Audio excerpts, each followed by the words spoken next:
Hello, this is Lori with Interior Jewels. How are you? I have been asked to do a bow tutorial. If it's one question that I am continuously asked, it's how to do a bow.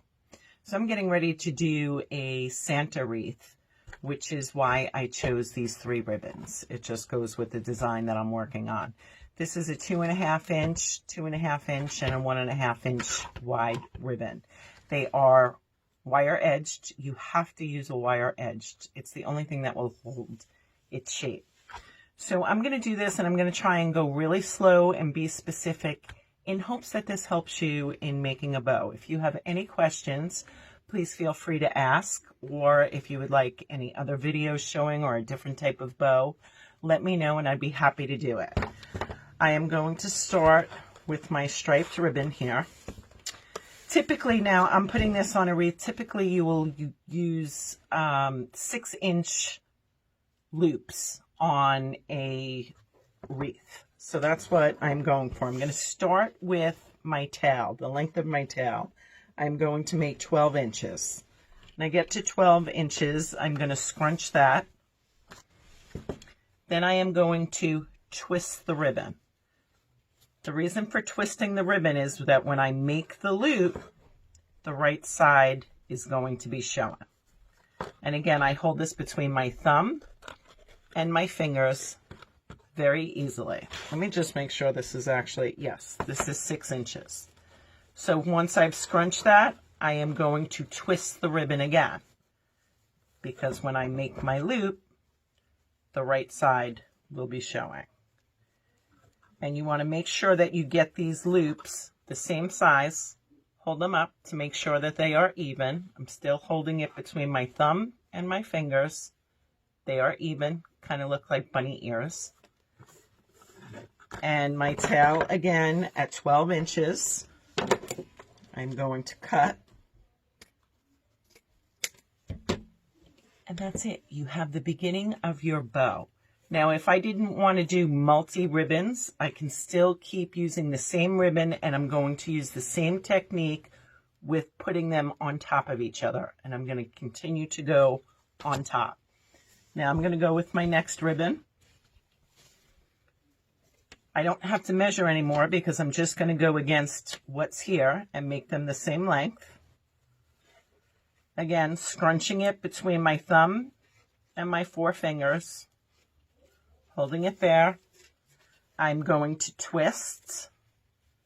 This particular ribbon doesn't have a good and bad side, so I wouldn't really even have to twist, but it's good to get in that habit because most ribbons do have a good and bad size. And again, you don't have to measure because you're just going to do it to the same size of the loop that's already here. I'm scrunching it between my fingers. I'm going to twist again. And I'm going to make a loop for the other side. And again, I'm just measuring it against the loop that's already there to know that it's the same size. Scrunching it in between my fingers. Here's my loop. And I'm going to cut. So now I have 4 loops and 4 tails.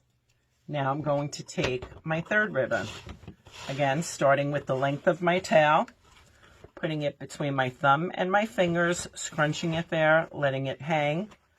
This ribbon does have a good and bad side. So we are going to twist so that the good side is showing out when we make our loop. Scrunch between my fingers and my thumb here. You don't have to fluff it yet, but I'm just doing that to have an idea so you can see the loops that are already there. Twist the ribbon again to get the good side out and make your other loop.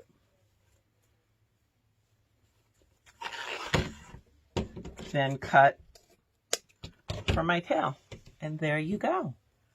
Now I always take all 4 fingers and put it in the loops to fluff them out so you can see the size of the bow that you have. And this is a nice size bow. This is exactly the size that I am going to be using on my wreath. So I'm going to stop here at 3 ribbons. You could add more if you wanted. Then I am going to take a cable tie or you can use a pipe cleaner. I've gotten into the habit of using the cable ties. I think it's easier. That's what I like to use. It's sturdy. Once this is in, it's not going anywhere. I start to pull, make sure it stays in the middle of your bow, because if you don't have it in the right spot, you'll wind up having big loops on one side and small on the other.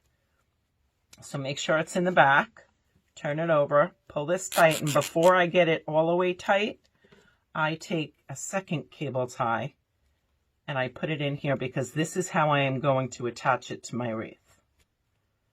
Then I will continue tightening this.